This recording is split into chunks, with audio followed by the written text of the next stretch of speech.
বার সিংহায় ফুৎকার দেওয়ার পর ফাসাইকা মান ফিস সামাওয়াতি ওয়া মান ফিল আরদি ইল্লা মান শাআল্লাহ। আল্লাহ তাআলা যেগুলো চান সেগুলো ছাড়া যত প্রাণী আছে, যত প্রাণ আছে, যত মানুষ আছে, সিংহায় ফুৎকারের আওয়াজটা এত বিকট হবে যে সব প্রাণী অজ্ঞান হয়ে যাবে। মুফাসসিরিন ইকরাম বলেন, প্রথমে অজ্ঞান হবে, এরপরে সবার মৃত্যু ঘটবে। এর মাধ্যমে সর্বশেষ মানুষটাও আলমে বরজখের বাসিন্দা হয়ে যাবে। এরপরে পুনরায় আবার সিংহায় ফুৎকার দেওয়া হবে। মুফাসসিরিন ইকরাম বলেন, দুই সিংহায় ফুৎকারের মাঝে ব্যবধান হলো কমপক্ষে 40,000 বছর। এই হিসাবে যেই মানুষটা সর্বশেষ দুনিয়া থেকে বিদায় নিবে ও কমপক্ষে 40,000 বছর আলমে বরজখে থাকবে। আল্লাহ তাআলা এরপরে বলেন, ثم نفخ فيه أخرى فإذا هم قيام ينظرون। আবার যখন সিংহায় ফুৎকার দেওয়া হবে, প্রত্যেকের অবস্থান স্থল থেকে উঠে দাঁড়ায় যাবে। প্রত্যেকে উঠে দেখতে থাকবে কি হচ্ছে এগুলো। শুধু তাই না, আল্লাহ তাআলা কোরআনুল কারীমের সূরা ইয়াসিনের মধ্যে বলেন, وَنُفِخَ فِي الصُّورِ فَإِذَا هُمْ مِنَ الْأَجْدَاثِ ইলা রাব্বিহিম ইয়ানসিলুন। এখানে দ্বিতীয়বার সিংহায় ফুৎকার উদ্দেশ্য, সিংহায় ফুৎকার দেওয়ার পর প্রত্যেকে তার অবস্থান স্থল থেকে উঠে যাবে। ইলা রাব্বিহিম ইয়ানসিলুন, প্রত্যেকেই তার রবের দিকে ছুটতে থাকবে। ওইখানে বলা হইল উল্টা তাকাইতে থাকবে। মুফাসসিরিনে কেরাম বলেন, উদ্দেশ্য হলো উঠবে, তাকাইয়া ডানে বামে দেখবে কি হচ্ছে, এরপরে অটোমেটিক তারা তাদের রবের দিকে ছুটতে থাকবে। কেমন অবস্থা হবে ওই দিন? মানুষেরা উঠবে, এতটা ভীত সন্ত্রস্ত থাকবে, যার কবরে আযাব ছিল সেও কবরের আযাবের কথা ভুলে যাবে। একদল মানুষ বলবে, কি বলবে? ইয়া ওয়াইলানা মান বাআসানা মিন মারকাদিনা, হায় দুর্ভোগ, কে আমাদেরকে আমাদের অবস্থান স্থল থেকে জাগায়া দিল। মাম বাআসানা, কে জাগায়া দিল? বলে জাগায়া দেয় কারে? বলে যে ঘুমায় থাকে তাকে। একজন সজাগ ব্যক্তিকে আপনি ডেকে উঠাতে পারবেন না, কিন্তু যে ঘুমায় থাকে তাকে ডাক দিয়া উঠাইতে পারবেন। ওই মানুষগুলো বলবে, কে আমাদেরকে জাগায়া দিল, কে আমাদেরকে উঠায়া দিল? অথচ ছিল আযাবে, এখন বলতেছে উঠায়া দিল কে? তার মানে হাসরের ময়দানে উঠবার পর অবস্থা দেখে এতটা ভীত সন্ত্রস্ত তারা হবে, যাদের কবরের মধ্যে আযাব ছিল সেই আযাবের কথা তারা ভুলে যাবে। কেমন অবস্থা হবে? নবীজি সাল্লাল্লাহু আলাইহি ওয়াসাল্লাম বলেন, কিয়ামতের দিন সকলে বিবস্ত্র অবস্থায় উঠবে। আয়েশা সিদ্দিকা রাদিয়াল্লাহু তাআলা আনহা জিজ্ঞাসা করেন, ইয়া রাসূলুল্লাহ, মানুষেরা বিবস্ত্র অবস্থায় উঠবে, নারী পুরুষ সবাই বস্ত্রহীন থাকবে, কেউ কি লজ্জা পাবে না? একজন কি আরেকজনের দিকে তাকাবে না? নবীজি জানায় দেন, আয়েশা, মানুষ এতটা চিন্তিত ভীত সন্ত্রস্ত থাকবে যে একজন আরেকজনের দিকে তাকানোর বিষয়টা চিন্তাও করবে না। কেমন চিন্তাগ্রস্ত থাকবে মানুষ সেই দিন। ওই মানুষেরা বলবে, ইয়া ওয়াইলানা মান বাআসানা মিন মারকাদিনা, হায় দুর্ভোগ, কে আমাদেরকে আমাদের অবস্থান স্থল থেকে জাগায়া দিল?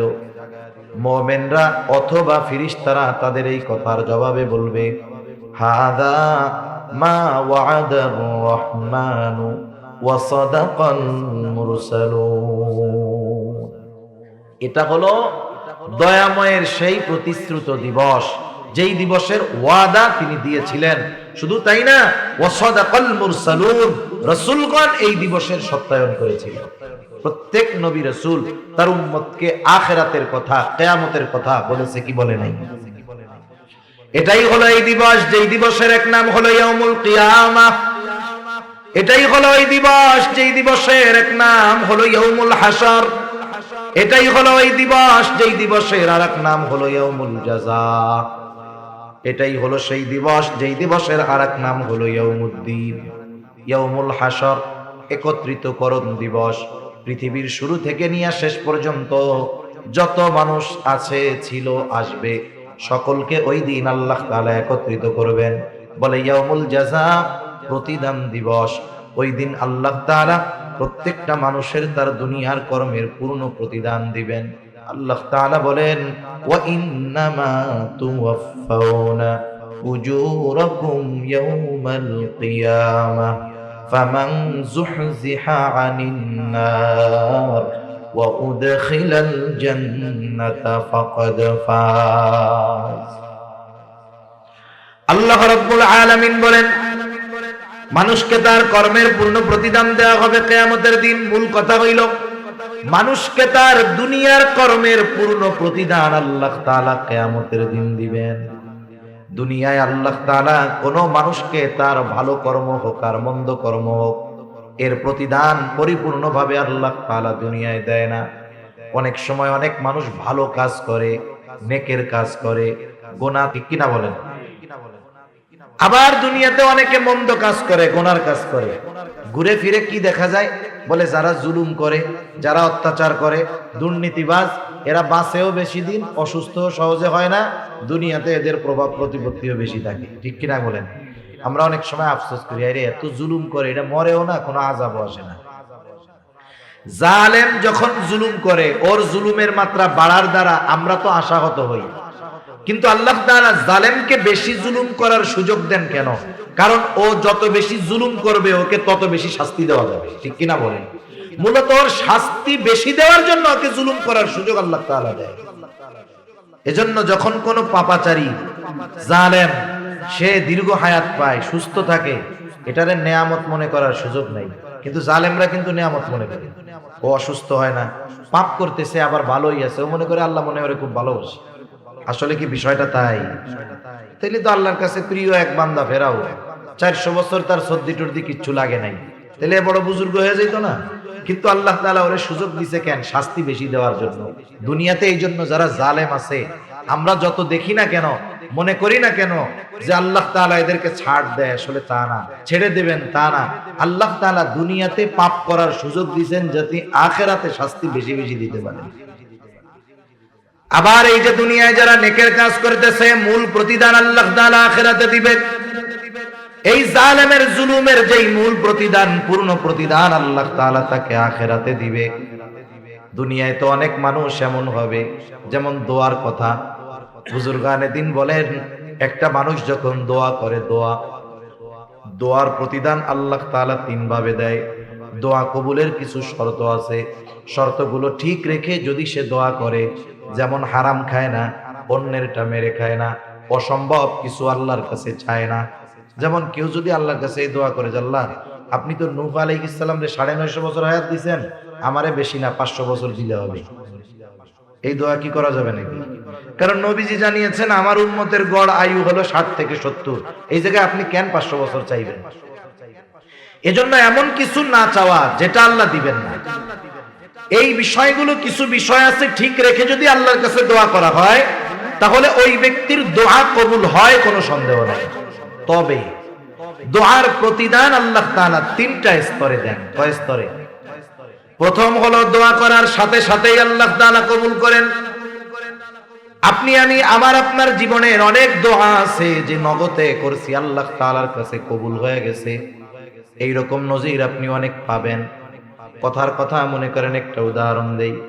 গভীর রাত আপনার বাবা, আপনার মা অথবা সন্তান অসুস্থ হয়ে গেছে, রাত বাজে 3টা 4টা, রোগী হসপিটালে নিয়ে যেতে হবে।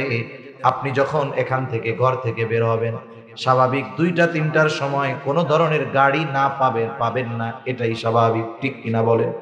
কিন্তু গাড়ি তো প্রয়োজন। আপনি যখন ঘর থেকে বের হবেন, হয়তো হাত উঁচু করবেন না, কিন্তু অন্তরে অন্তরে আল্লাহর কাছে বলবেন, আল্লাহ রে, এখন যদি একটা গাড়ি মিলা যাইতো কতই না ভালো হইতো।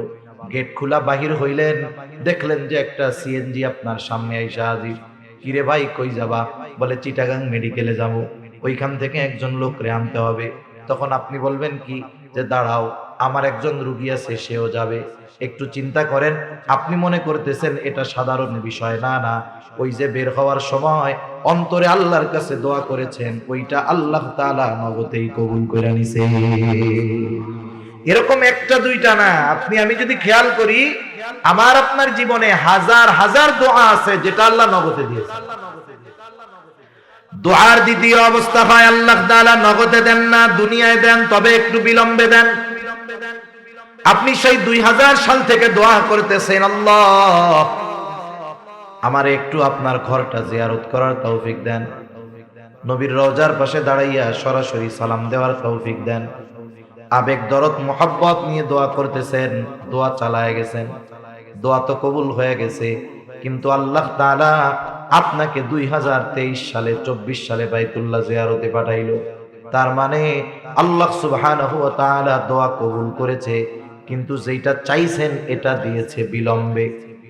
আবার কিছু দোয়ার অবস্থা হবে এরকম, আল্লাহ তাআলা নগদেও দিবেন না, দুনিয়াতে বিলম্বেও দিবেন না, ওটা আখিরাতের জন্য আল্লাহ জমা করে রাখবে। বুজুর্গানে দিন বলেন, যখন মানুষকে আমলনামা দেওয়া হবে, প্রত্যেকটা মানুষ তার আমল আর ওই আমলের বিনিময়ে সওয়াব দেখতে পাবে। এক জায়গায় দেখবে বিশাল এক ইবাদতের ভান্ডার, এত বড় সওয়াবের ভান্ডার, এটা কোথা থেকে আসলো? এইবার ওই ব্যক্তি আল্লাহ তাআলার কাছে জানতে চাইবে। আল্লাহ তাআলা বলবে, বান্দা তুমি দুনিয়ায় আমার কাছে দোয়া করদা, আল্লাহ আমারে গাড়ি দেন, আল্লাহ আমারে বাড়ি দেন, আল্লাহ আমারে সম্পদ দেন। আমি আল্লাহ তোমাকে দুনিয়ায় দিতাম না, কারণ তুমি জানো না এগুলো যদি তোমাকে দুনিয়ায় দিতাম এটা তোমার ক্ষতির কারণ হইতো। আমি আল্লাহ তোমাকে ওইগুলা দেই নাই, ওইগুলো দেই নাই, তুমি হতাশ হয়ে গিয়েছিলে বান্দা। আমি আল্লাহ তাআলা তোমার দোয়া কবুল করি নাই, তুমি এটা মনে করতা, কিন্তু তুমি যেগুলো চেয়েছো ওগুলো তোমার জন্য কল্যাণকর ছিল না, বিদায় দুনিয়ায় আমি দেই নাই, কিন্তু দোয়া তো কবুল করছি, ওইগুলার চাইতে আরো ভালো বিনিময় এই নেকি আল্লাহ তোমাকে দিয়ে দিয়েছি। এইবার ওই বান্দা তখন আল্লাহর কাছে বলবে, আল্লাহ তাইলে দুনিয়ায় আপনি যেইগুলো দিয়েছিলেন ওইগুলো দুনিয়ায় না দিয়ে আখিরাতের জন্য জমা রাখলে ভালো হইতো। এজন্য দুনিয়া চাই আমরা অনেক কিছু, দুনিয়ায় আল্লাহ তাআলা ওই দুনিয়ার ওই বস্তুটা আমারে দেয় না, হতাশ হয়ে যাই, না না, যেগুলো পাবো আখিরাতে ওই দুনিয়াবি ওই বিষয়গুলো পাওয়ার কারণে হতাশ হব। আল্লাহর তখন বলো দুনিয়াবি ওই বিষয়গুলো দুনিয়ায় না দিয়া আমার জন্য আখিরাতে রেখে দিতে নিটাই ভালো হইতো। কোন কথার থেকে জানি গেলাম এদিকে, যে আমরা আল্লাহ তাআলার কাছে চাই যে আল্লাহ সুবহানাহু ওয়া তাআলা আসলে বান্দাকে দেন, বান্দার দোয়া আল্লাহ তাআলা কবুল করেন, দোয়ার প্রতিদানটা আল্লাহ তাআলা 3 ভাবে দেয়। এজন্য আল্লাহ সুবহানাহু ওয়া তাআলার কাছে চাওয়ার ক্ষেত্রে শর্তগুলো যদি ঠিক থাকে, আশা করা যায় আল্লাহ সুবহানাহু ওয়া তাআলা বান্দাকে এই বিনিময় থেকে মাহরুম করবেন না। সুবহানাল্লাহ। হাশরের ময়দানের অবস্থার থেকে বলতেছিলাম আর কি, হাশরের ময়দানের মুসিবতটা এমন হবে। আয়েশা সিদ্দিকা রাদিয়াল্লাহু তাআলা আনহা জিজ্ঞাসা করলেন, ইয়া রাসূলুল্লাহ মানুষেরা কি লজ্জা পাবে না? নবীজি বলেন, মানুষেরা এত চিন্তিত ভীত থাকবে যে সে কারো দিকে তাকানোর বিষয়টাও সেই দিন চিন্তা করবে না। আল্লাহ সুবহানাহু ওয়া তাআলা ওই দিন একত্রিত কেন করবেন এই কথার থেকে গিয়েছিলাম যে ইয়াউমুল জাযা, প্রতিদান দিবস। আল্লাহ তাআলা ওই দিন মানুষকে তার দুনিয়ার কর্মের পূর্ণ প্রতিদান দিবেন। আল্লাহ তাআলা শুধু প্রতিদান দিবেন তা নয়, প্রতিদান দেওয়ার আগে প্রত্যেকটা মানুষকে তার দুনিয়ার কর্মগুলোর ব্যাপারেও অবগত করবে। আমি দুনিয়ায় কি কাজ করেছি আমার মনে না থাকলেও আল্লাহ তাআলা ওই দিন মনে করায় দেন। হাশরের ময়দানে কয়েকটা মুহূর্ত হবে সবচাইতে জটিল মুহূর্ত, চিন্তার মুহূর্ত।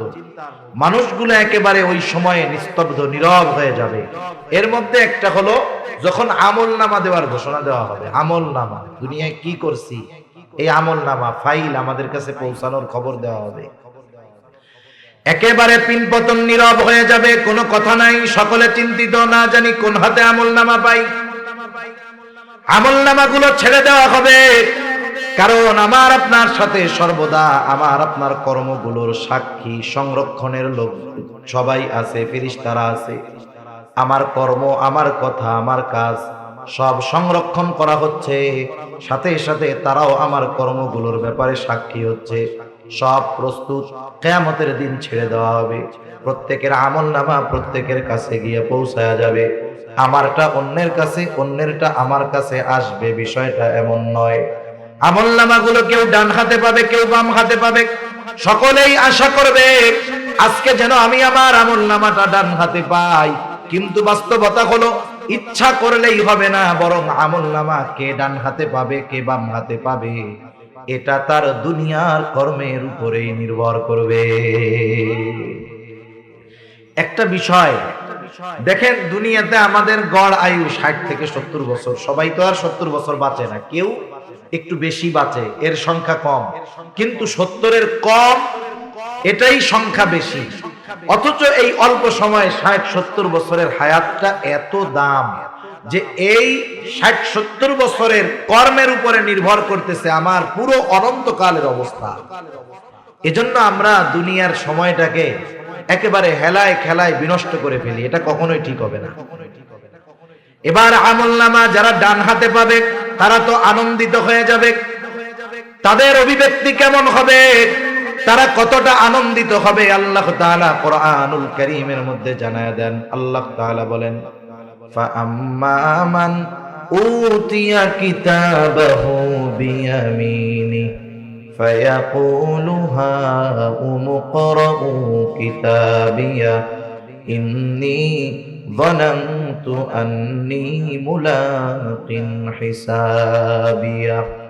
যারা ডান হাতে আমলনামা পাবে ওরা এতটা আনন্দিত হবে, মানুষদেরকে ডেকে ডেকে বলবে, হাউম ইকরাউ কিতাবিয়া, এই তো আমার কিতাব, এই তো আমার আমলনামা, তোমরা পড়ো আমার কিতাব, পড়ো আমার আমলনামা। আমরা যখন ছোটবেলায় প্রাইমারিতে পড়ছি, আমাদের সময় শুধু পরীক্ষায় কে কোন বিষয়ে কত পাইছে এটা জানানো হতো না, একেবারে খাতা সহ দিয়ে দেওয়া হতো। স্যার বলতো, দেখো কি লেখছো, কোথায় কোথায় ভুল হইছে। আবার বলতো, খাতা বাসায় নিয়ে যাবা, আব্বা আম্মাকে দেখাইয়া সিগনেচার করে আনবা। এখন তো শুধু মার্ক জানায়া দেয়। এখন ইংরেজি বা অঙ্ক খাতা দিল যে 100-তে 100 পাইছে, তার মানে তার অঙ্কে কোনো ভুল হয় নাই। বলেন তো সে খুশি হয় না বেজার হয়? অন্যরাও বলে, দেখি তো দোস্ত তোমার খাতাটা, ও বলে দেখ কত পাইছে, খুশির ঠেলায়, ঠিক না? এখন জিজ্ঞাসা করে, আমরা তো একই লেখাপড়া করছি, তা আমাদের তো 100 মার্কের কমন হয় নাই, তুমি 100 উত্তর কেমনে দিলা? ও বলে, যে শোনো, তোমরা তো রাত্রে ঘুমাই যাইতা, আমি এক্সট্রা ভাবে এই বাকি অঙ্কগুলোও করতাম, ওইগুলোর মধ্যে থেকে এগুলো আসছে, এজন্যই তো আমি 100-তে 100 পেয়েছি, ঠিক কিনা বলেন? এই যে 100-তে 100 পাইছে, কারণ বলে কি, আমি এক্সট্রা ভাবে লেখাপড়া করেছি। ডান হাতে যে আমলনামা পাবে সেও কেমন যেন ডান হাতে আমলনামা পাবার কারণগুলো বলে দিবে। কি কারণ? বলে, ইন্নী যানানতু আন্নী মুলাকিন হিসাবিয়া। ডান হাতে আমলনামা পাবার কারণ, আমি এই ব্যাপারে দৃঢ় ধারণা রাখতাম, তথা দুনিয়ায় আমি এই ব্যাপারে দৃঢ় বিশ্বাসী ছিলাম, আমাকে আমার কর্মের হিসাবের মুখোমুখি হওয়া লাগবে। আমি দুনিয়াতে এই বিশ্বাসটা অন্তরের মধ্যে দৃঢ়ভাবে ধারণ করেছি যে দুনিয়ায় আমি যেই কর্ম করি না কেন, দুনিয়ার কারো কাছে হয়তো আমার হিসাব দেওয়া লাগবে না, দুনিয়ার আইনের ফাঁক ফকর দিয়ে আমি বের হয়ে যেতে পারবো। আমি একাকী যদি কোনো অন্যায় করি কেউ দেখবে না, দুনিয়ার কারো কাছে আমার হিসাব দেওয়া লাগবে না। কিন্তু আমি এই চিন্তা করতাম, দুনিয়ার কারো কাছে আমার কর্মের হিসাব দেওয়া না লাগুক, আমার আল্লাহর সামনে আমাকে হিসাবের কাঠগড়ায় দাঁড়াতে হবে। একটা জিনিস আমাদের মনে রাখতে হবে, আমাদের দেশে অপরাধ দমন করার জন্য কত বাহিনী আছে না? পুলিশ আছে, র্যাব আছে, বিজিবি আছে, চিতা আছে, কোবরা আছে, তারপরে অন্যান্য কত বাহিনী আছে। আপনারা বলেন তো, বাহিনী, এই আইন শৃঙ্খলা বাহিনীর সংখ্যা দিন দিন বাড়ে না কমে? আইন শৃঙ্খলা রক্ষাকারী বাহিনীর সংখ্যা বাড়ে, সাথে সাথে অপরাধ বাড়ে না কমে? তার মানে বোঝা গেল, দুনিয়ার আইন শৃঙ্খলা বাহিনী একটা মানুষের মধ্যে শৃঙ্খলা আনতে পারে না। দুনিয়ার আইন শৃঙ্খলা বাহিনী কিছু বিষয়ে অপরাধ দমন করতে পারলেও অপরাধ পরিপূর্ণ নির্মূল করতে পারে না। একটা জাতি তখনই পরিপূর্ণ অপরাধ থেকে বাঁচতে পারবে যখন ওই জাতির প্রত্যেকটা মানুষের অন্তরে এই বিশ্বাস হবে যে আমি যেই কর্ম করি না কেন, দুনিয়ায় কারো সামনে হিসাব না দেওয়া লাগলেও কার সামনে দিতে হবে। এজন্যই বুজুর্গানে দ্বীনের সাথে থাকার দরকার, এজন্যই আহলুল্লাহদের সাথে সোহবত দরকার। হুজুর সর্বশেষ কথাটা বলে গেছে যে আহলুল্লাহ যারা, আহলে দিল যারা, এদের সাথে কেন থাকতে হবে? বলে ওদের থেকে কিছু আকর্ষণ গ্রহণ করার জন্য। ওই যে যোগ্যতা অর্জন করছে, যে নিজে আল্লাহর ভয়ে পাপাচার থেকে বেঁচে থাকে, মানুষ দেখা না দেখাকে তারা তোয়াক্কা করে না, এই ধরনের মানুষের সংস্পর্শতা আমাদেরকে ওই ধরনের গুণ অর্জনে অনেকটা সহায়ক হবে। এজন্য আমাদের দরকার সৎসঙ্গ দরকার। আল্লাহ তাআলা কোরআনুল কারীমের মধ্যে বলছেন, ইয়া আইয়ুহাল্লাযীনা আমানুত্তাকুল্লাহ ওয়া কুনু মাআস সাদিকিন। হে ইমানদারেরা, তোমরা মুত্তাকি হও। প্রশ্ন যদি করি আল্লাহ কেমনে মুত্তাকি হব, বলে ওয়া কুনু মাআস সাদিকিন, সত্যবাদীদের সঙ্গী হয়ে যাও। এখন আল্লাহ তাআলা এখানে তো বলতে পারতেন আবিদিন, অন্যান্য গুণ আনতে পারতেন, দানশীলদের সঙ্গী হও, আবেদদের সঙ্গী হও। সাদিকিন কেন বলছেন? কারণ সত্যবাদিতা হলো এমন একটা গুণ যেই গুণের মধ্যে বাকি সব গুণ এমনিতেই পাওয়া যায়। সুবহানাল্লাহ বলে। যেমন একটা উদাহরণ দিই, এখন এক গ্রামে একটা ছেলে ওই গ্রামের সবচাইতে উচ্চ শিক্ষিত হয়েছে। বাংলাদেশের উচ্চ শিক্ষা কি, ধরেন বিসিএস ক্যাডার হয়ে গেছে, বাংলাদেশের সর্বোচ্চ শিক্ষিত ব্যক্তি, ঢাকা ভার্সিটি থেকে অনার্স মাস্টার্স কমপ্লিট করে বিসিএস ক্যাডার, বড় চাকরিজীবী। এখন গ্রাম অঞ্চলের মানুষ, এখনো গ্রামের অনেক জায়গায় আছে মুরব্বীরা ম্যাট্রিক আইয়া পাস মনে করে এটা অনেক বড় শিক্ষিত, অথচ এই জামানায় দেখলাম পিয়নের চাকরির জন্য আইয়া পাস লাগে। অবস্থাটা কি? এখন এই ছেলে এত শিক্ষিত, গ্রামের সব মানুষ তারে দেখতে আসছে। ওই মুরব্বীও আসছে। কোন মুরব্বী? যে ম্যাট্রিক পাসকে অনেক বড় শিক্ষিত মনে করে। মুরব্বী মানুষ তো সহজ সরল, সবাই আইসে কথাবার্তা বলে চলে গেছে, মুরব্বী দাঁড়ায় আছে। এখন ওই ছেলেটারে জিজ্ঞাসা করতেছে, বাবা শুনলাম তুমি অনেক বড় শিক্ষিত, তা তুমি কি লেখাপড়া করছো, কি পাস করছো? ছেলেটা বলতেছে, চাচা আমি ঢাকা ভার্সিটি থেকে অনার্স মাস্টার্স শেষ করেছি, ফার্স্ট ক্লাস ফার্স্ট, রেজাল্ট খুব ভালো, সাথে সাথে আমি বিসিএস কমপ্লিট করেছি, ক্যাডার, বড় সরকারি চাকরি করেছি। তো এখন মুরব্বী বলতেছে, বাবা বুঝলাম মাস্টার্স করছো, অনার্স মাস্টার্স করছো, বিসিএস ক্যাডার, তা বাবা তুমি কি ম্যাট্রিক পাস করছিলা বাবা? এখন আমারে গন্ধ, সে যদি আইএ পাস করতে চায় তাকে তো আগে ম্যাট্রিক পাস করতে হবে, ঠিক কিনা? এখন কেউ যদি বলে আমি মাস্টার্স কমপ্লিট, তাহলে আমি যদি তারে প্রশ্ন করি, ভাই আপনি অনার্স পাস করছিলেন, তাইলে এই প্রশ্নটা পুরো বোকার মতো প্রশ্ন হবে না? তাহলে যেই ব্যক্তি সত্যবাদিতার গুণ অর্জন করতে পেরেছে তার মধ্যে বাকি সব গুণ এমনিই পাওয়া যায়। যেই ব্যক্তি মাস্টার্স কমপ্লিট করেছে এর নিচে যত কিছু আছে সবগুলো সে এমনি অর্জন করেছে, ঠিক কিনা বলেন?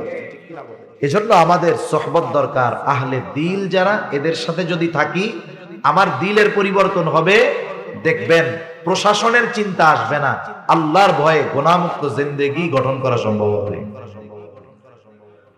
তাহলে সে বলবে, ইন্নী যানানতু আন্নী মুলাকিন হিসাবিয়া, আমি এই ব্যাপারে দৃঢ় ধারণা রাখতাম তথা দৃঢ় বিশ্বাস রাখতাম আমাকে আমার কর্মের হিসাবের মুখোমুখি হওয়া লাগবে। এই জন্য দুনিয়ায় আল্লাহর ভয়ে, হিসাবের ভয়ে গুনার থেকে বেঁচে থেকেছি। আজকে আমল নামা পেয়ে গেছি ডান হাতে, আর একদল আমল নামা পাবে বাম হাতে। ওই যে পরীক্ষার রেজাল্ট যখন দিত, অন্যান্য বিষয় যেমন তেমন, অনেকে কিন্তু অঙ্কে 2টা ঘোড়ার ডিমও পাইত। 0 100-র মধ্যে 0 পাওয়া যায় যেই সব সাবজেক্টে, এর মধ্যে অন্যতম হলো অঙ্ক। কারণ ওই জায়গায় যোগের জায়গা বিয়োগ হইলেই অঙ্ক শেষ, বাকি লেখা সব বিফল, ঠিক কিনা বলেন? এখন আরেকজন মনে করেন 2টা ঘোড়ার ডিম পেয়েছে, ও তো 100-তে 100 পেয়ে আনন্দিত, খাতা অন্যদেরও দেখায়, অন্যরাও দেখে। এখন যে 2টা ঘোড়ার ডিম পাইছে, বলেন তো সে খাতা পাওয়ার পরে নিজে দেখবে, অন্যদের দেখাবে? কেউ দেখতে চাইলে তারে দেখাবে? ও খাতা আগে ব্যাগের মধ্যে ভরবে, মাথা নিচে করে দিবে, বন্ধু বান্ধবের সামনে লজ্জায় মাথা উঠাবে না। মনে মনে কি বলবে? আমার মনে হয় মনে মনে তখন বলবে, আল্লাহ রে, গতকাল যদি এই সারের বাড়ি আগুন ধরে সব পুড়িয়া ছাই হয়ে যাইতো, তাইলে তো কম পক্ষে আমার আজকে এই ঘোড়ার ডিম 2টা পাওয়া লাগতো না। দেখেন সবাই তাকে চিনে, সেও সবাইকে চিনে, কতটা লজ্জিত হবে সে। যারা বাম হাতে আমলনামা পাবে তাদের অভিব্যক্তি কেমন হবে? আল্লাহ তাআলা বলেন, ওয়া আম্মা মান উতিয়া কিতাবাহু বিশিমালি ফায়াকুলু ইয়া লাইতানি লাম উতা কিতাবিয়া ওয়া লাম আদরি মা হিসাবিয়া ইয়া লাইতাহা কানাতিল কাদিয়া মা আগনা আন্নি মালিয়া হালাকা আন্নি সুলতানিয়া। বাম হাতে যে আমলনামা পাবে সে বলবে, ইয়া লাইতানি লাম উতা কিতাবিয়া, হায় রে, আমি যদি এই কিতাব না পাইতাম কতই না ভালো হতো। ওয়ালাম আদরি মা হিসাবিয়া, আমি যদি এই হিসাবটা না জানতাম কতই না ভালো হতো। ইয়া লাইতাহা কানাতিল কাদিয়া মা আগনা আন্নি মালিয়া হালাকা আন্নি সুলতানিয়া। ওই যে প্রথমবার মরছিলাম, ওই মরাটাই যদি আমার চূড়ান্ত মৃত্যু হয়ে যাইতো কতই না ভালো হতো। এবার আফসোস করবে, আরে আমার দুনিয়ার কোনো মাল আজকে কাজে আসলো না, আমার ক্ষমতা আমার কোনো কাজে আসলো না। তার মানে দুইটা বিষয় এখানে উল্লেখ করার দ্বারা বোঝা যায়, একটা মানুষ অবাধ্য হয়ে যায় বিশেষ করে দুইটা কারণে, যখন সে টাকাওয়ালা হয় আর যখন সে ক্ষমতাওয়ালা হয়। এই সমাজে যত অবাধ্য আছে দেখবেন এই দুইটা বিষয়ের একটা তার মধ্যে আছে, নাইলে টাকা আছে নাইলে তার ক্ষমতা আছে। ও এই দুটো জিনিস দুনিয়াতে ব্যবহার করে সকল ধরনের পাপাচারে লিপ্ত হয়, আর এই দুইটা জিনিসকে সে দুনিয়ায় পাওয়াকে গর্বের মনে করে। আর কিয়ামতের দিন এই মাল এবং ক্ষমতার জন্য যখন আমলনামা বাম হাতে আসবে, ওই দিন এই দুইটার জন্য সে আফসোস করবে, আরে আমার মাল আমারে শেষ করে দিল, আমার ক্ষমতা আমাকে শেষ করে দিল। এজন্য আমরা যারা মাল নাই, ক্ষমতা নাই, সম্পদ নাই, ক্ষমতাও নাই, আফসোসের কোনো কারণ নাই। যদি আল্লাহ দেন বৈধ ওয়েতে, বৈধ পদ্ধতিতে, ওটা আমি দ্বীনের জন্য ব্যয় করব। মাল আছে দ্বীনের জন্য ব্যয় করব, ক্ষমতা আছে আমি দ্বীনের জন্য ব্যয় করব। কখনো অন্যায় কাজে যদি এগুলো ব্যবহার করি, কিয়ামতের দিন আমাকে আপনাকে এই মাল ক্ষমতার জন্য আফসোস করা লাগবে। এখন আসেন মূল কথা, যে আয়াতগুলো তিলাওয়াত করলাম। আল্লাহ তাআলা বলেন, কুল্লু নাফসিম বিমা কাসাবাত রহিনা, প্রত্যেকটা মানুষ তার কর্মের কারণে আবদ্ধ থাকবে। মুফাসসিরিনে কেরাম বলেন, এখানে উদ্দেশ্য হলো বাম হাতে যারা আমলনামা পাবে তারা তাদের কর্মের কারণে জাহান্নামের মধ্যে আবদ্ধ থাকবে। ইল্লা আসহাবাল ইয়ামিন, তবে যারা ডান হাতে আমলনামা পেয়েছে তারা নয়, কারণ ডান হাতে যারা আমলনামা পাবে ঠিকানা হলো জান্নাত। এইবার জান্নাতি জান্নাতের মধ্যে, জাহান্নামী জাহান্নামের মধ্যে। জান্নাতে যাওয়া আর আগ পর্যন্ত জান্নাতীর টেনশন থাকবে, পেরেশানি থাকবে, কিন্তু জান্নাতে যাওয়ার পরে আর কোনো টেনশন থাকবে না।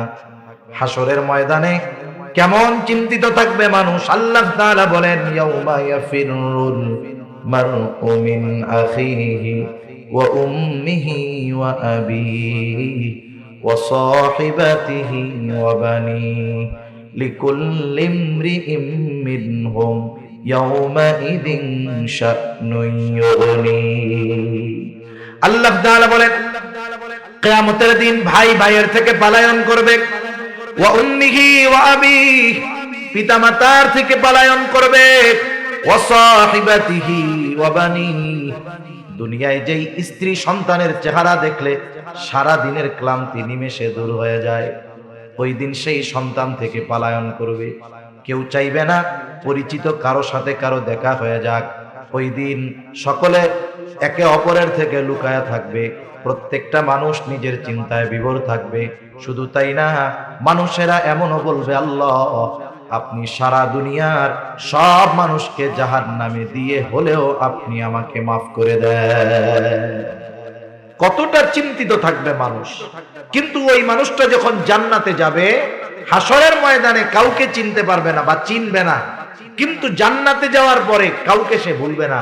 দুনিয়ায় যার সাথে একদিন দেখা হইছে তাকেও জান্নাতে গিয়ে খুঁজবে, কিন্তু বলেন তো, জান্নাতে গিয়ে সে সবাইকে খুঁজবে ঠিক, কিন্তু সব পরিচিত মানুষকে সে কি জান্নাতে পাবে?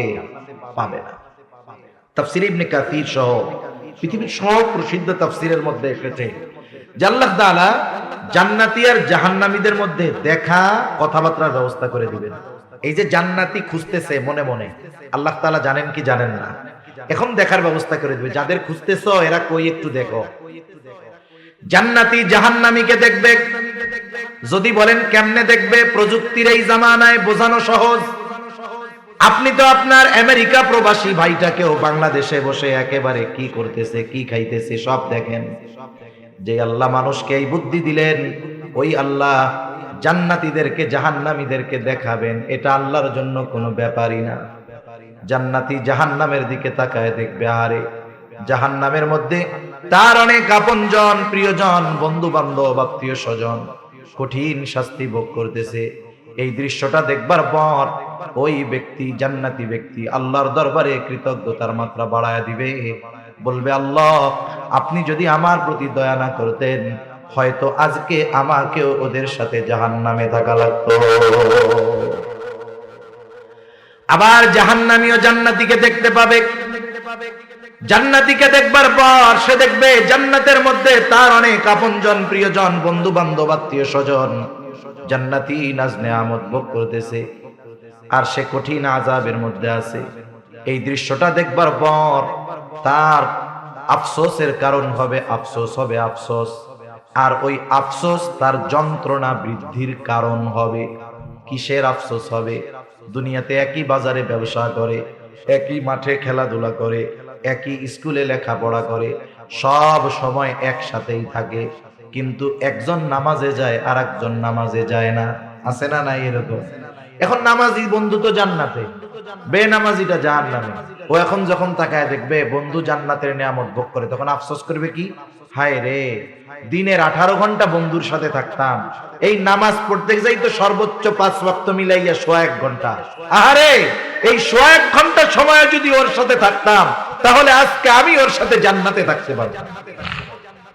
আফসোস এটা কষ্টের কারণ হয়।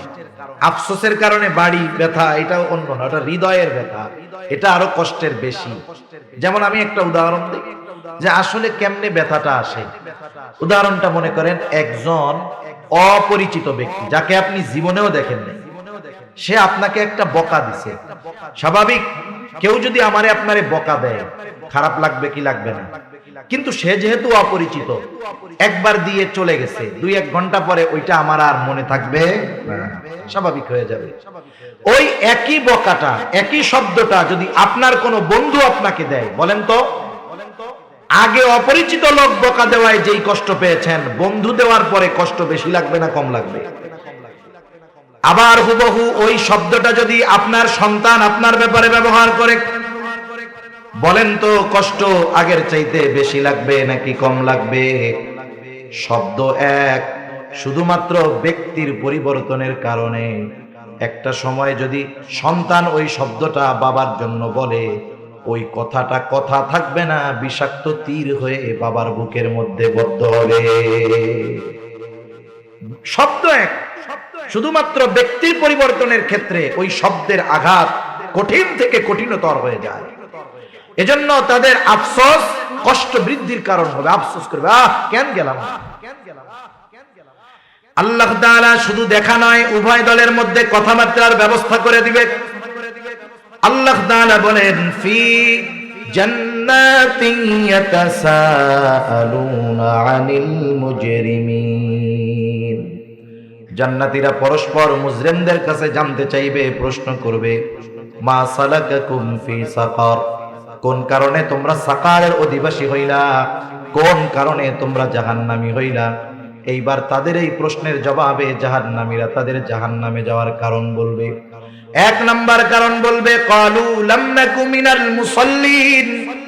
1 নাম্বার কারণ আমরা জাহান্নামে আসার, যে আমরা মুসল্লি ছিলাম না। মুসল্লি কাকে বলে?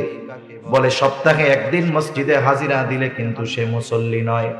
আমাদের ঢাকা শহরে 10 তলা মসজিদও আছে, জুমার দিন 10 তলা ভরে যায়, ওই বিল্ডিং এর ছাদটাও ভরে যায়, মসজিদের ছাদ। এরপরে সামনের যেই রাস্তা, 10 তলা বিল্ডিং, মসজিদের মধ্যে যত মানুষ, রাস্তায় তার চাইতেও বেশি। প্রত্যেকটা মহল্লার মসজিদের মধ্যে এই অবস্থা। চিন্তা করে দেখেন এত নামাজি আসছে কোথার থেকে? অবশ্যই ওই মহল্লার মধ্যে এত মুসলমান আছে বিধায় এত মানুষ, ঠিক কিনা গো? আফসোসের ব্যাপার, যেই মহল্লার 5 তলা 7 তলা 10 তলা মসজিদ, জুমার দিন লোক ধরে না, রাস্তাও ভরে যায়, ওই মহল্লার ওই মসজিদে জুমার দিন বিকাল বেলায় আসরের নামাজ, নিচের কাতারগুলো ভরে না, ঠিক কিনা গো? তাহলে সপ্তাহে 1 দিন মসজিদে হাজিরা দিলে সে মুসল্লি নয়। মুসল্লি হলো সে শত ব্যস্ততা থাকার পরেও যেই লোকটা কখনো নামাজ বাদ দেয় না। আর আসল মুসল্লি যে, সে যে কর্মেই ব্যস্ত থাক, তার অন্তর মসজিদের সাথে একটা কানেকশন থাকে। হাদিসের মধ্যে আসছে কিয়ামতের দিন সূর্য তো একেবারে কাছে থাকবে। সূর্য এখন 9,30,00,000 মাইল দূরে। বিজ্ঞান বলে সূর্যের শীতল দিক যেটা, সেটা পৃথিবীর দিকে দেওয়া। তাই এই সূর্যের তাপ গরমের দিন আমাদের দেশে সহ্য করা কত কষ্ট। ওই সূর্যটা কিয়ামতের দিন একেবারে কাছে থাকবে এবং গরম দিকটা হাসরবাসীর দিকে থাকবে। নবীজি বলেন ওই দিন কোথাও কোনো ছায়া থাকবে না আরশের ছায়া ছাড়া। আরশের ছায়ায় 7 শ্রেণীর মানুষ স্থান পাবে। নবীজি বলেন এই 7 শ্রেণীর মধ্য থেকে এক শ্রেণী রাজুলুন কলবুহু মুআল্লাকুন ফিল মাসাজিদ। ওই ব্যক্তি আরশের ছায়ায় স্থান পাবে যার অন্তর সর্বদা মসজিদের সাথে লাগানো থাকতো। সে মসজিদে থাকতো তা নয়, বরং তার অন্তর মসজিদের সাথে লাগানো থাকতো। আপনাদের এলাকায় অনেক যুবক অনেকে আছে না, প্রবাসে আছে না, বিদেশে, মাঝে মধ্যে দোস্তরে ফোন দেয়, মার কাছে ফোন সৌদি আরব, কিন্তু আমার মনটা তো বাসার মধ্যে পড়ে রয়েছে। আমার দেহটা সৌদি কিন্তু আমার মন কোথায়? বলে মন তো আমার বাড়িতে পড়ে রয়েছে। একজন মুসল্লি সে যেখানেই যাক না কেন, কর্ম করে যা করে করুক, তার মন পড়ে থাকে মসজিদের সাথে। এজন্য সে যেখানেই যাক, যখনই নামাজের সময় হয়, সব ব্যস্ততাকে উপেক্ষা করে সে আগে মসজিদে গিয়ে হাজিরা দেয়। ঠিক কিনা বলে? নাইলে তার অন্তরের মধ্যে প্রশান্তি আসে না। এখন আমাদের সমাজে মানুষ নামাজ পড়ে না, এ সংখ্যাটাই বেশি। 5 ওয়াক্ত নামাজ না পড়ার সংখ্যাই বেশি। এখন কেন পড়ে না? না পড়ার যে কারণগুলো, এর মধ্যে অন্যতম একটি কারণ, মানুষ রুজি রোজগার করতে গিয়া নামাজ পড়ার টাইম পায় না। সিএনজি ওয়ালাকে জিজ্ঞাসা করেন নামাজ পড়ো না কেন? বলে আমি তো গাড়ি চালাইয়াই শেষ করতে পারি না, নামাজ পড়বো কোন সময়? আপনি চাকরিজীবীকে জিজ্ঞাসা করেন নামাজ পড়তে পারো না কেন? বলে ডিউটি করেই শেষ করতে পারি না, নামাজ পড়বো কোন সময়? ব্যবসায়ীকে জিজ্ঞাসা করেন নামাজ পড়ো না কেন? বলে ব্যবসার ব্যস্ততা, কাস্টমারের চাপ, নামাজ পড়ার টাইমই পাই না। এইরকম কথা বলনেওয়ালা লোক সমাজে আছে না নাই? আপনাদের জিজ্ঞাসা করি, এই যে মানুষ কর্ম করে, পরিশ্রম করে, অবশ্যই শখে করে না, করে রিজিকের জন্য। ঠিক কিনা বলে? জীবন উপকরণের জন্য করে। এখন যেই রিজিক উপার্জন করতে গিয়ে নামাজ পড়ার সুযোগ পায় না, টাইম পায় না, একটু বুঝে থাকলে জবান খুলে জবাব দিবেন। বলেন তো, মানুষগুলো যেই রিজিক অর্জন করতে গিয়ে নামাজ পড়ার টাইম পায় না, সেই রিজিকের মালিক কে? আরো জোরে বলেন না কে? তার মানে বোঝা গেল রিজিকের মালিক হলেন আল্লাহ। আমার কর্ম আমাকে রিজিক দেয় না, মূলত রিজিক দেন আল্লাহ। এখন বলেন, রিজিকের মালিক যদি রিজিক পাওয়ার পদ্ধতি বলে দেয়, এর চাইতে উত্তম পদ্ধতি আর কোনটা হতে পারে নাকি? আমরা ইমানদার, আমরা শুধু কর্মের উপরে ডিপেন্ড করব না। শুধু কর্মের উপরে ডিপেন্ড করে তাকদীর, ভাগ্যকে অবিশ্বাস যারা করে, এরা যত উন্নত বিশ্বের লোক হোক না কেন, এরা হতাশা, ডিপ্রেশন, টেনশনে ভুগে বেশি। আর ইমানদার যখন চেষ্টা কইরা না পায়, কয় তকদিরে ছিল না, পাই নাই, সব শেষ, টেনশন সব কি মুহূর্তের ভিতরে শেষ। এখন রিজিকের মালিক আল্লাহ, আমার কর্ম আমাকে রিজিক দেয় না, রিজিকের মালিক আল্লাহ, আল্লাহ তাআলাই রিজিক দেন। মনে রাখবেন, আমরা আমরা আমরা আমাদের কর্মের মাধ্যমে কিছু পাইতে পারি, কিন্তু ওটার মধ্যে বরকত থাকবে না। কিন্তু আল্লাহ তাআলা যদি দেন, তার শর্ত ঠিক যদি রাখি আমরা, আল্লাহর পক্ষ থেকে যেই রিজিক আসবে, ওটা যদি অল্প হয়, ওর মধ্যে বরকত থাকবে। ঠিক কিনা বলেন? এখন আসেন, রিজিকের মালিক রিজিক পাওয়ার পদ্ধতি কি বলেছেন? আল্লাহ তাআলা বলেন, ওয়া'মুর আখলাকা বিস-সালাতি ওয়াসতাবির আলাইহা লা নাসআলুকা রিজকা। আল্লাহ রাব্বুল আলামিন বলেন, ওয়া'মুর আখলাকা বিস-সালাতি ওয়াসতাবির আলাইহা। আল্লাহ তাআলা বলেন, তুমি তোমার অধীনস্থদেরকে নামাজের আদেশ করো, তুমিও তার উপরে অটল থাকো।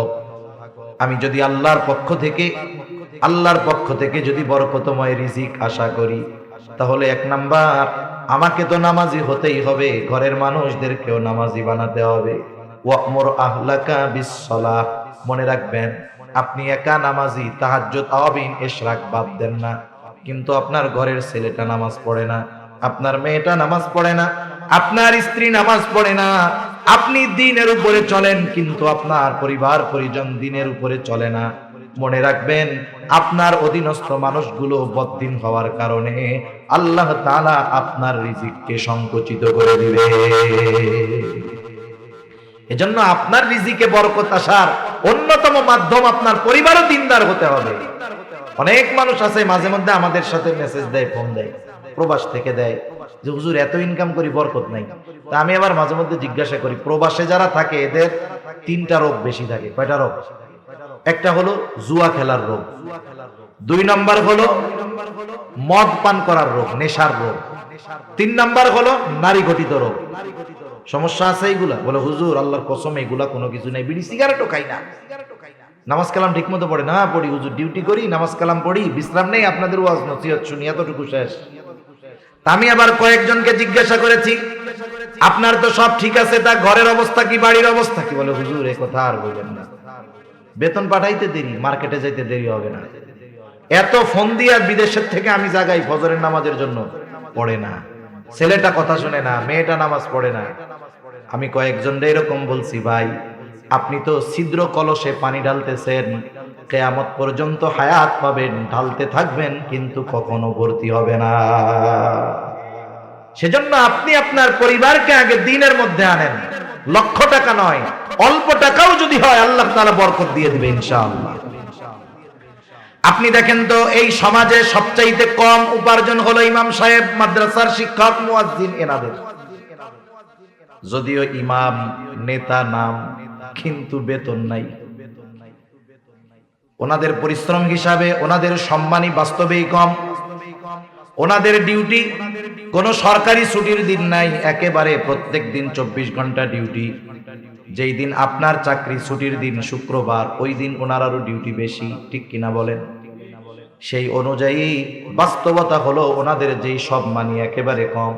এই সমাজে একটা রিক্সাওয়ালাও যদি মোটামুটি 10-12 ঘন্টা রিক্সা চালায়, কমপক্ষে মাসে 30,000 টাকা উপার্জন করতে পারে। কিন্তু বাস্তবতা হলো আমাদের রাজধানী ঢাকা শহরের বড় বড় মসজিদগুলোর মধ্যেও ইমামের বেতন 30,000, এটা হাতে গোনা কয়েকটা মসজিদে হবে। অধিকাংশ 15 থেকে 20-এর মধ্যে। আপনাদের কি মনে হয়, যেই বাজার দর, যেখানে 1 কেজি খেজুরের কম দামি খেজুর, ওইটার মধ্যেই 220 টাকা ট্যাক্স, আর বেশিটার কথা তো বাদ দিলাম। যেই সমাজে এত দ্রব্যমূল্যের ঊর্ধ্বগতি, 4 জন লোক যদি থাকে এক ফ্যামিলিতে, স্বামী স্ত্রী 2 জন সন্তান, বলেন তো বাসা ভাড়া টাড়া দিয়ে 20,000 টাকায় হয়? এটা বলেন, হয় না। এরপরেও দেখবেন কোন ইমাম অল্প উপার্জন হলেও এ কখনো অভাবে পড়ে না। মানুষের কাছে এসে বলে না যে আমার সব শেষ হয়ে গেল। যদিও উপার্জন কম, বলে বরকত আছে। বরকতটা কেমনে হয়, হওয়ার কারণটা কি? একজন ইমাম, আপনি কখনো ইমামের ঘরে তার যে ওয়াইফ, সে বেনামাজি হয় না। ইমামের ঘরের ওয়াইফ সে নামাজি হয়। ইমামের ঘরে তার মা বাবা থাকলে নামাজি হয়। ইমামের ঘরের সন্তানগুলো নামাজি হয়। ওই ইমামের ঘরে, মুয়াজ্জিনের ঘরে যেই ছোট বাচ্চাটা থাকে, 2 বছরের বাচ্চা, ল্যাংটা, মা বাপরে নামাজ পড়তে দেখলে ও সেজদা দিয়া পড়ে। যেই ঘরে ওই নাবালক বাচ্চাটাও আল্লাহর কুদরতি কদমে লুটায় পড়ে, আল্লাহ তাআলা উপার্জন অল্প হলেও ওই উপার্জনের মধ্যে আল্লাহ তাআলা বরকত দিয়ে দেয়। বরকত 2 ভাবে হয়। একটা হলো স্বয়ং বস্তুর মধ্যে আল্লাহ তাআলা বরকত দিয়ে দেন। আল্লাহ পারেন তো? অবিশ্বাসের কোনো সুযোগ আছে? যেমন খন্দকের যুদ্ধের সময় সবাই পরীক্ষা খনন করবে, সব সাহাবায়ে কেরাম ক্ষুধার্ত, নবীজি পেটের মধ্যে 2টা পাথর বাঁধছে। আরে আমি কালকে একটা ছবি দেখলাম, গাজার একটা ছেলে, একটা ছবি দেখলাম, পেটের মধ্যে পাথর বাইদা রাখছে ক্ষুধায়। আমরা মুসলিম উম্মাহ কি জবাব দিব যে আল্লাহ তাআলার কাছে? মনে রাখবেন, আজকে যদি আমরা আমাদের ভাইকে বাঁচানোর জন্য ঐক্যবদ্ধ না হই, একত্রিত না হই, তাদেরকে যদি সাহায্যের জন্য আমরা ঐক্যবদ্ধভাবে এগিয়ে না যাই, একদিন আমাকেও বাঁচার জন্য একা দাঁড়াতে হবে, কেউ আমার আপনার পাশে আসবে না। এই যে রমজান মাস আসতেছে, গোটা আরবে যেই পরিমাণ খাবার অপচয় হয়, ওই পরিমাণ খাবার যেটা প্রতি বছর শুধুমাত্র আরবে অপচয় হয়, ওটা যদি আফ্রিকা মহাদেশে দিয়ে দেওয়া হতো, আফ্রিকা মহাদেশের মানুষের খাবারের কষ্ট দূর হয়ে যেত। এই রমজান মাস কত খাবার অপচয় হবে, অথচ দেখেন গাজার শিশু এখনই পেটের মধ্যে পাথর বেঁধে রাখছে, চতুর্দিক থেকে ঘিরে রাখছে। 57টা মুসলিম কান্ট্রি, এরা যদি শুধু একটু আওয়াজ করত, ওখান থেকে ইসরায়েল কেন গোটা দুনিয়ার সম্মিলিত পরাশক্তি পালাইতে বাধ্য হতো, ঠিক কিনা বলেন? কিন্তু বাস্তবতা হলো আমরা তো 1000 মাইল দূরে, আমরা সীমান্তের বেড়া জালে গেড়া কলে আটকে গিয়েছি। আমাদের মন চায় আমাদের ভাইদের পাশে গিয়ে দাঁড়াইতে, কিন্তু আমরা অক্ষম। তবে দোয়ায় আমরা ওদেরকে কখনো ভুলবো না। মনে রাখবেন, ওরা অল্প মানুষ, একটা সংগঠন হামাস, এর বিরুদ্ধে লড়াই করতেছে গোটা ন্যাটো শক্তি, মানে কি ইউরোপ আমেরিকা সম্মিলিতভাবে ওদের বিরুদ্ধে যুদ্ধ করতেছে। একটা দেশের বিরুদ্ধে না, একটা সংগঠনের বিরুদ্ধে। জিহাদের ময়দানে বিজয় শুধু অস্ত্রের জোরে আসে না, দুইটা জিনিস লাগে, অস্ত্রও লাগে, অস্ত্রও লাগে। বদরে সাহাবীর সংখ্যা কত? 313, বিপক্ষে 1000 সশস্ত্র। নবীজি এমন ভাবে দোয়া করতেছেন তাঁবুর মধ্যে বৈশা। আবু বকর সিদ্দিক রাদিয়াল্লাহু তাআলা আনহু আয়েশা বলতেছে, ইয়া রাসূলুল্লাহ আপনি থামেন, যথেষ্ট হয়েছে, আল্লাহ আমাদেরকে বিজয় দান করবে। তাহলে অস্ত্রও লাগে, অস্ত্রও লাগে। অস্ত্রের জোরেই যে জয়ী হয় তা না। এবার আসেন প্রেক্ষাপট দ্বিতীয়টা, উহুদের ময়দান। উহুদের যুদ্ধে মুসলমানদের সংখ্যা বেশি, আগের চাইতে বেশি, অস্ত্র শস্ত্রও বেশি। বদরের যুদ্ধে মুসলমানদের মন মানসিকতা যেই পরিমাণ ছিল আল্লাহর প্রতি, এখনো আছে, তবে আসবাবের প্রতিও একটা ভরসা আসছে। এখন সংখ্যায়ও আমরা বেশি, অস্ত্রেও বেশি। আল্লাহ তাআলা সাময়িক পরাজয় দিয়ে মুসলমানদেরকে শিক্ষা দিয়েছেন, শোনো, যারা ঈমানদার এরা অস্ত্রের বলে, সংখ্যার বলে জয়ী হয় তা নয়, বরং এরা আল্লাহ তাআলার সাথে সম্পর্ক যত গভীর হবে, সংখ্যায় যত কম হোক, অস্ত্র যত কম হোক, আল্লাহ তাআলা ওদেরকেই বিজয় দান করবে। এই বদর যুদ্ধ ছিল মুসলমানদের জন্য শিক্ষণীয় এক বিষয়, যার কারণে এর পরবর্তী সময় থেকে নিয়ে মুসলমানেরা অনেক সংখ্যায় হলেও, অস্ত্র অনেক থাকলেও, অস্ত্র এবং সংখ্যার উপরে তারা কোনো সময় ডিপেন্ড করে নাই, আল্লাহ তাআলার উপরে তারা ভরসা রেখেছে। তাহলে আমরা তো অস্ত্র দিয়ে ওদের সাথে যুদ্ধ করতে পারবো না, আমরা অস্ত্র দিয়ে দোয়া করব। রমজান মাস আসতেছে, দোয়া কবুলের মাস। আমরা খাস করে প্রত্যেকটা দোয়ায় ওদেরকে উল্লেখ করব। আমাদের সমস্যা হলো, যখন সংবাদ মাধ্যম, গণমাধ্যম একটা বিষয়কে বেশি ফলাও করে প্রচার করে, ওই সময় আমাদের মধ্যে কিছু আবেগ, দরদ জেগে ওঠে। যখন সংবাদ মাধ্যম অন্য ইস্যুতে চলে যায়, তখন ওইটা আমরা ভুলে যাই। কিন্তু তাদের অবস্থা তো ওইরকমই আছে, আরো কষ্ট হচ্ছে। জানেন কয়েকদিন আগে কি হয়েছে?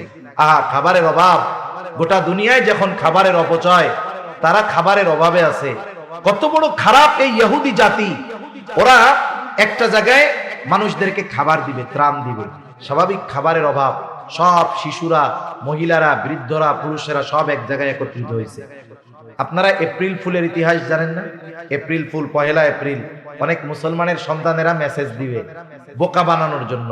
এপ্রিলের বোকা, এটা তো মুসলমানদেরকে বানানো হয়েছিল। স্পেন যখন মুসলমানদের হাতছাড়া হয়ে গেছে, ওই জালেমরা বলছে যে তোমরা এক কাজ করো, তোমরা যারা মসজিদের মধ্যে যাবা তোমরা নিরাপদ। আর এক গ্রুপকে বলছে যারা নৌকায় ওই পারে চলে যেতে চাও তারা নিরাপদ। এরা কি করলো? যাদেরকে সাগর পথে পাঠাইছে এদের নৌকাগুলো ছিদ্র করে দিয়েছে, সমুদ্রে ডুবে অনেক মুসলমানেরা মারা গেছে।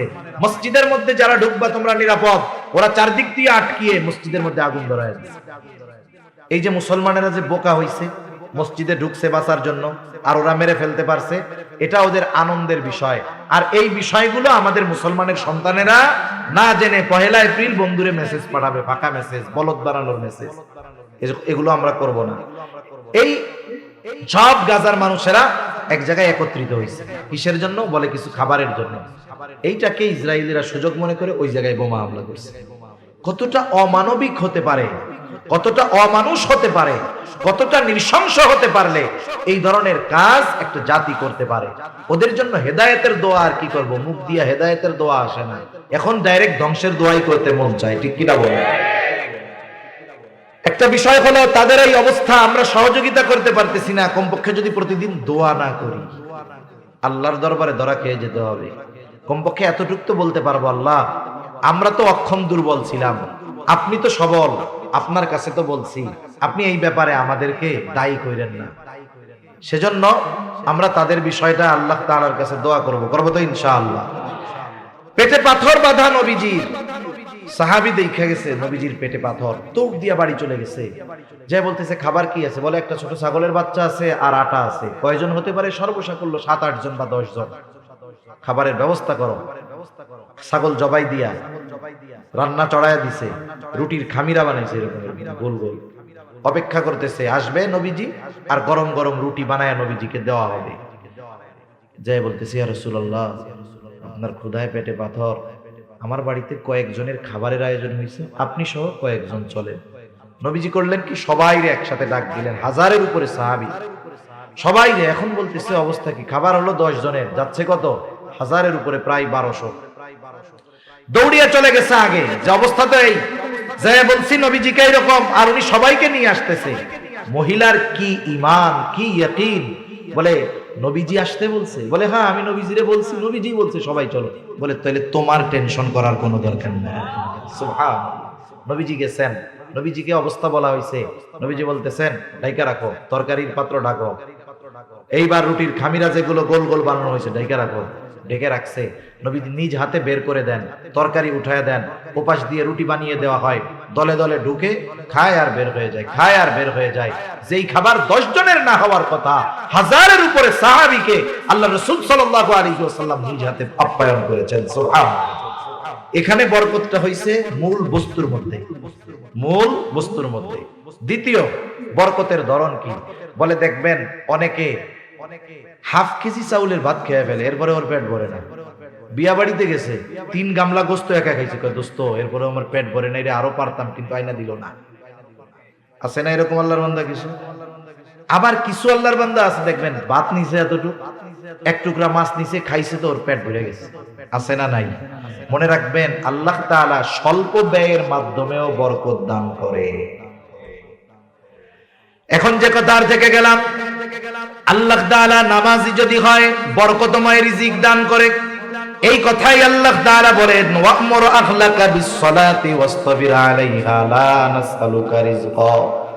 তোমার অধীনস্থদের নামাজের আদেশ দাও, তুমিও তার উপরে অটল থাকো। বান্দা আমি তোমার কাছে রিজিক চাই না, বরং তুমি নামাজি, তোমার ঘরের মানুষ নামাজি, তোমরা যদি সকলে মুসল্লি হয়ে যাও, আল্লাহ তাআলা বলেন নাহনু নারযুকুকা, মুসল্লি হওয়ার কারণে আমি আল্লাহ তোমাদের রিজিক দিয়া দিব। যেই রিজিকের টেনশনে নামাজ পড়ার টাইম পাই না, আল্লাহ তাআলা বলেন নামাজি হও আমি রিজিক দিব। তাহলে বলেন নামাজ যদি পড়ি দুনিয়ার টেনশন আছে, নামাজ যদি পড়ি আখিরাতেরও টেনশন নাই। নামাজের হিসাব আখিরাতে প্রথম হবে কিয়ামতের দিন। আল্লাহর নবী বলেন যার প্রথম হিসাব নামাজের হিসাব ঠিকঠাক মতো হয়ে যাবে, আল্লাহ তাআলা তার বাকি হিসাবগুলো সহজ করে দিবে। সুবহানাল্লাহ। এজন্য আপনাদের কাছে অনুরোধ, রমজান মাস সামনে তো কিছু কথা একদিক বলতে চাইছিলাম, আমার এদিকে মাথার মধ্যে কথাগুলো আসতেছে। রমজান মাস উপলক্ষে অনেক বেনামাজিও নামাজ শুরু করে, ঠিক কিনা বলেন? রমজানে ফজরের নামাজে যেই পরিমাণ লোক হয়, অনেক মসজিদে জুমায়ও ওই পরিমাণ লোক হয় না। এই যে একটা মাস আপনি কন্টিনিউ কাজগুলো করবেন, এই শিক্ষা নিয়ে আপনি বাকি 11 মাস কাজে চালাবেন। এজন্য নবীজি বলতেছেন যে রমজান মাস হলো মুমিনদের জন্য সবচাইতে উত্তম মাস, আর মুনাফিকদের জন্য সবচাইতে কষ্টের মাস। আপনি রোজাদার তো চিন্তা করতেছেন রোজার মাস আসতেছে, কত ফজিলত সওয়াব হবে, অল্প আমলে সওয়াব বেশি পাবো। আর যেগুলো রোজা রাখবে না মুনাফিক মার্কাও চিন্তা করতেছে দুপুরে কি খামো, বাসায় তো রান্না হইব না, ঠিক কিনা বলেন? ওদের জন্য কষ্টের শেষ নাই। আর মুমিনের আনন্দ কেন? বলে মুমিন এই 1 মাসকে কাজে লাগিয়ে বাকি 11 মাসের পাথেও সংগ্রহ করে। সুবহানাল্লাহ বলেন। এজন্য একটা সময় সুযোগ আমাদের সামনে আসছে যে এখন যেহেতু আমি কন্টিনিউ করব 5 ওয়াক্ত নামাজ, এটাকে আমি মজবুত ভাবে ধরে রাখবো। আগামী যত হায়াত আছে আমি এইভাবে যদি চলতে পারি, ইনশাআল্লাহ উপার্জন কম হলেও বরকত দিবেন কে? আল্লাহ। তাহলে 1 নাম্বার জাহান্নামীরা বলবে লামনাকু মিনাল মুসাল্লিন, আমরা মুসল্লি ছিলাম না, আর আমরা হব মুসল্লি। 2 নাম্বার ওরা বলে ওয়ালামনাকু নুতঈমুল মিসকিন, জাহান্নামে যাওয়ার দ্বিতীয় কারণ হলো আমরা মিসকিনদেরকে খানা খাওয়াইতাম না। সেজন্য খানা খাওয়ানো ফজিলতের কাজ। রাসূলুল্লাহ সাল্লাল্লাহু আলাইহি ওয়াসাল্লামের কাছে একজন এসে জিজ্ঞাসা করতেছে আইয়ুল ইসলামি খায়র, ইসলামের মধ্যে সর্বোত্তম কাজ কোনটা? নবীজি উম্মতের রূহানি ডাক্তার, অবস্থার আলোকে জবাব দেন। এই ব্যক্তির এই প্রশ্নের জবাবে নবীজি বললেন, তুতঈমুত তাআম ওয়া তাকরাউস সালাম আলা মান আরাফতা ওয়া মান লাম তারিফ। তুমি মানুষকে খানা খাওয়াও, আর পরিচিত অপরিচিত সবাইকে বেশি বেশি সালাম দাও। খানা খাওয়ানোর কথা বলে নবীজি কোনো স্তর বিন্যাস করেন নাই, ক্লাসিফিকেশন করেন নাই। একজন গরিব মানুষ সে যদি কোটিপতিকে খাওয়ায় তবে আল্লাহর সন্তুষ্টির জন্য, ওর থেকে বিনিময়ের আশায় নয়। এই খানা খাওয়ানোর মধ্যে ফজিলত আছে না নাই? আত্মীয় স্বজন দাওয়াত দিয়ে বউভাত খাওয়ান, ফজিলত আছে না নাই? বউভাত খাওয়াইয়া যদি কেউ টাকা নেয়, ফজিলত আছে না নাই? এ কাম আসেনি? টাকা পয়সা নেয় না খাওয়াইয়া দাওয়াত দিয়া? নেই তো। কয় হুজুর ফজিলত নাই, কে কইছে? টাকা পয়সা পাইলাম এটা ফজিলত না? এটা তো নগদ ফজিলত। খবরদার, আমি যাকে দাওয়াত দিব তাকে আল্লাহর জন্য দাওয়াত দিব। আমি আমার কার্ডে লিখে দিব যে কোনো গিফট গ্রান্ট করা হবে না, আল্লাহর জন্যই আপনাকে দাওয়াত দিয়েছি। সাহাবায়ে কেরাম খাওয়াইয়া কি বলতো? ইন্নামা নুতঈমুকুম লিওয়াজহিল্লাহ, আমরা তোমাদেরকে খানা খাওয়াইছি কার জন্য? যেহেতু আল্লাহর জন্য খাওয়াইছি। লা নুরিদু মিনকুম জাযাআ ওয়ালা শুকুরা, তোমাদের কাছে বিনিময় তো চাই না, তোমরা খেয়ে আমার কৃতজ্ঞতা প্রকাশ করো এটাও চাই না। কেন? বলে খাওয়াইছি আল্লাহর কৃতজ্ঞতা প্রকাশ করো, খাওয়াইছি আল্লাহর জন্য, বিনিময় যিনি দিবেন তিনি কে? সেজন্য আমরা মানুষকে দাওয়াত দিয়ে খাওয়াবো, দুনিয়ার স্বার্থে নয়, আল্লাহর জন্য। এখন যদি আমার সাধারণভাবে খাওয়াইলে ফজিলত, এখন বলেন যার খাবারের প্রয়োজন, খাবারের অভাব যার, তাকে যদি খাওয়ানো হয় ফজিলত বেশি না কম? এজন্য অসহায় মিসকিন দরিদ্র যারা আছে তাদেরকে আমরা খানা খাওয়াবো। আবার দেখেন প্রতিবেশী যদি অভাবী হয়, এক্ষেত্রে খানা খাওয়ানো শুধু ফজিলতের বিষয় নয়, ঈমান সম্পৃক্ত বিষয়। কারণ নবীজি বলেন, লাইসাল মুমিন আল্লাযী ইয়াশবাউ, ওই ব্যক্তি মুমিন নয় যে পেট পুরে খায় আর তার প্রতিবেশী অভুক্ত ঘটায়। রোজার মাস আসতেছে, কতজনের সামনে 10 প্রকারের ইফতার থাকবে? 10 প্রকারের ইফতার। এরপরেও কবে হায় রে তরমুজটা থাকলে খুব ভালো হইতো। আছে না এরকম? আপনার সামনে 10টা আইটেম, 3 প্রকারের শরবত, এরপরে আপনি আফসোস করতেছেন আর একটা থাকলে ভালো হইতো। অথচ দেখা যাবে আপনার পাশে আপনার প্রতিবেশী, সে পান্তা ভাতার শুটকি নিয়ে বসে আছে ইফতার করার জন্য। আছে না নাই? কেমন রোজাদার হইলেন আপনি? সেজন্য আপনি আপনার প্রতিবেশীর দিকে খেয়াল রাখবেন। আপনি 10 আইটেম থেকে 2 আইটেম কমায়া ওকে আপনি আপনার খাবারের সাথে ইনক্লুড করে নেন। একজন মানুষ, কত মানুষ রোজা রাখবে? রিকশা চালায় রোজা রাখতে হবে, দিন মজুরি করে রোজা রাখতে হবে। আমার আপনার আশেপাশে এরকম লোকের অভাব নাই, আপনি তাকে আপনার মেহমান বানিয়ে নেন। কতজন চিন্তা করতেছে, আরে এখন তো গরম যায় নাই, সারাদিন পরিশ্রম করে কেমনে রোজা রাখবো? 2 জন মানুষ বলেন আপনি আমার মেহমান, গোটা রোজার মাস আপনি আমার সাথে ইফতার করবেন, আমার সাথে সাহারি করবেন। আরে ভাই, আপনার রোজা কি হইলো না হইলো জানি না, ওই ব্যক্তি আপনার সাথে ইফতার করবেন, আপনি ইফতার করানোর কারণে, সাহারি খাওয়ানোর কারণে ওই ব্যক্তি রোজাদার। যেই পরিমাণ সওয়াব অর্জিত হবে রোজার মাধ্যমে, আল্লাহ অটোমেটিক আপনার আমলনামায় দিয়ে দিবে। সুবহানাল্লাহ। এজন্য আমরা প্রতিবেশীদের দিকে একটু নজর দিব, এই বিষয়টা খেয়াল রাখবো। যাদের অভাব আছে দিব। আমি একটু আইটেম কম খাইলাম, আল্লাহ তাআলা ত্যাগের মাস না, ত্যাগের মাস তো একটু ত্যাগ স্বীকার করবো, আল্লাহ বরকত দিবে ইনশাআল্লাহ। তাহলে কাজ জাহান্নামীরা বলবে, ওয়ালাম নাকুনু তুতিমুল মিসকিন, আমরা মিসকিনদেরকে খানা খাওয়াইতাম না। 3 নাম্বার বলবে, ওয়া কুন্না নাখুদু মা'আল খাইদিন, অনর্থক অহেতুক কথাবার্তায় যারা লিপ্ত থাকতো আমরাও তাদের সাথে গিয়ে বসতাম, টাইম কাটাইতাম। এই যে আমাদের দেশে অধিকাংশ সময় দেখি, যাদের টাইম আছে, সময় আছে, কেউ টেলিভিশন দেখে, কেউ চায়ের দোকানে আড্ডা দিয়ে সময়গুলো কাটিয়ে দেয়। এই সময়ের জন্য আফসোস পরে করবে, কারণ এই দুনিয়াতে জীবন্ত মানুষের বড় বড় নেয়ামতগুলোর মধ্যে অন্যতম দামি এক সম্পদ হলো হায়াত। এই হায়াত যদি আমরা এভাবে নষ্ট করে দেই, মৃত্যুর পরে আফসোস করবে, হায়াতের জন্য কিন্তু কোনো কাজ হবে না। এজন্য অহেতুক মজলিস থেকে বাঁচবো। আশরাফ আলী থানভী রাহমাতুল্লাহি আলাইহি বলেন, 2 ধরনের মজলিস ছাড়া কোনো মজলিস নিরাপদ না। একটা হলো ওই মজলিস যেখানে জাগতিক কল্যাণ আছে, জাগতিক বৈধ কল্যাণ আছে, ওই মজলিস। যেমন অনেক সময় আমরা সামাজিকভাবে অনেক আলাপ আলোচনায় বসি, সমাজের এই উপকার, এই রাস্তাঘাট, এগুলো। আর দ্বিতীয় হলো ধর্মীয় দ্বীনি মজলিস। এই যে মসজিদগুলোর মধ্যে যে মজলিসগুলো হয়, এগুলো নিরাপদ মজলিস। এটা ছাড়া বাকি যত মজলিস আছে ওই মজলিসগুলো ভালো দিয়ে শুরু হয়, মন্দ দিয়ে শেষ হয়। মনে করেন 5 জন এক জায়গায় বসছে, একজন আলেমের কথা বলতেছে যে ওই আলেম খুব ভালো মানুষ, বুজুর্গ মানুষ। এখন একজন ভালো মানুষ সবার কাছে ভালো না, দেখা যাবে ওই মজলিসে একজন তাকে পছন্দ করে না, বলবে হুজুর এত ভালো কইও না, ওনার ব্যাপারে আমি খুব ভালো মতো জানি। আর একজন খোঁচা দিবে, কি জানো একটু আমাকে কও না। এবার বলে ওই হুজুরের ওই দোষ। এখন বলেন তো ওই দোষ যদি ওনার মধ্যে থাকে, আছে বাস্তবে, কিন্তু ওনার অনুপস্থিতিতে আলোচনা করলেন, কি হয়ে গেল? গীবত। আর যদি না থাকে, হিংসার কারণে যদি বানায়া বলেন, তাইলে হইল অপবাদ। কি হইল? অপবাদ। শুরু হয়েছিল কি দিয়ে? প্রশংসা দিয়ে। শেষ হয় কি দিয়ে? বলে অপবাদ দিয়ে। এজন্য জীবনের উসুল অনেক সময় আছে যে অনেক সময় অনুপস্থিত ব্যক্তির প্রশংসাও সব মজলিসে করতে হয় না, বুঝে শুনে করতে হয়। যদি তার প্রতি আমার মহাব্বত থাকে, আমি মানুষের সামনে বলার দরকার নাই, আমি তার জন্য আল্লাহর কাছে দোয়া করবো, আল্লাহ আমি ওই ভাইকে আল্লাহর জন্য, আপনার জন্য ভালোবাসি, আপনি তাকে কল্যাণ দান করেন, ঠিক কিনা বলেন? এই জন্য অহেতুক মজলিস গুলা থেকে বাঁচবো। বিশেষ করে রোজার দিন গ্রাম অঞ্চলে বেশি হয়। আমাদের মা বোনেরা সকালবেলা নাস্তার রান্না নাই, দুপুরবেলা নাস্তার রান্না নাই, এইবার সব ভাবিরা এক জায়গায় হয়ে গল্প শুরু করে, গল্প করতে করতে এইটা গীবতের এক মজলিসে পরিণত হয়ে যায়। অথচ দেখা যাবে গীবতের ব্যাপারে তো হযরত আলোচনা করে গেছে। এই অহেতুক মজলিসগুলো না করে, আমরা রোজার মাস, সারা বছর অনেক ব্যস্ততা থাকে, এখন একটু সময় আছে, কোরআনের মজলিসে একটু সময় দিন। আমরা একটু ইমাম সাহেবকে বলি যে আমাদেরকে সূরাগুলো মশক করানোর ব্যবস্থা করেন। সারা বছর কোরআন খতম দিতে পারি না, রোজার মাস সহি শুদ্ধভাবে 2টা খতম কোরআন তিলাওয়াত করি। সারা বছর ব্যস্ত থাকি, সময় নাই, কমপক্ষে আমলের সূরাগুলো, সূরা ইয়াসিন, ওয়াকিয়া, মুলক, কমপক্ষে এই 3টা সূরা আমরা মুখস্থ করে ফেলি। সেজন্য অনুরোধ, আমরা আমাদের হায়াতটাকে কাজে লাগাবো তো ইনশাআল্লাহ। দেখেন যারা হায়াত গুনাহে অতিবাহিত করে, ওরা মরার পরে আফসোস করে। আল্লাহ তাআলা তাদের আফসোসের কথা বলেন, কি বলে তারা?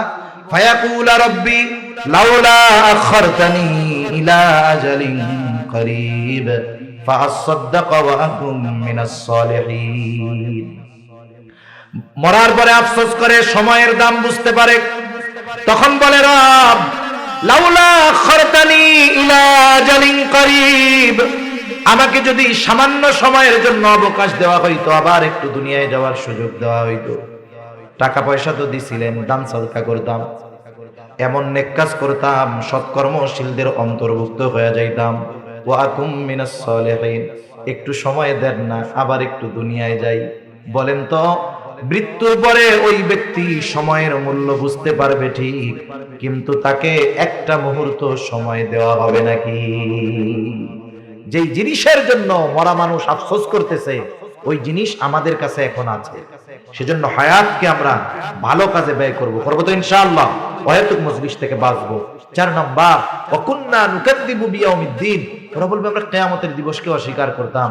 এটা 2 ভাবে হতে পারে। একটা হলো অস্বীকারই করে, অবিশ্বাস করে, ওইটা বেঈমান, অনন্তকাল জাহান্নামে। আরেকটা হলো অবিশ্বাস করে না, কিন্তু কোনো সেদ বেদ নেই, মানে গাফেল, টেনশন নাই, কোনো বিশ্বাস করে কিন্তু এই ব্যাপারে কোনো টেনশন নাই, এই বেটাও দীর্ঘকাল জাহান্নামের মধ্যে থাকবে। ওরা বলবে চলছে এভাবে দুনিয়া, হায়াত শেষ হয়ে গেল, হাত্তা আতানাল ইয়াকিন, দৃঢ় সত্যের আগমন ঘটল। দৃঢ় সত্য কি? ওই যে মৃত্যু, যেটার ব্যাপারে কারো ডাউট নাই, কোনো মতানৈক্য নাই, কোনো ইখতিলাফ নাই, সেই মৃত্যু চলে আসলো। মারা গেলাম, তাওবা করতে পারলাম না, ভালো কাজ করতে পারলাম না, এখন আমরা জাহান্নামের মধ্যে।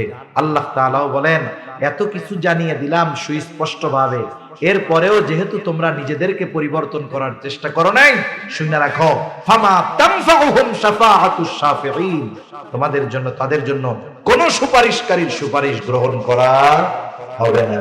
সেজন্য সম্মানিত সুধী, জান্নাত জাহান্নাম বিষয়টা হলো একটা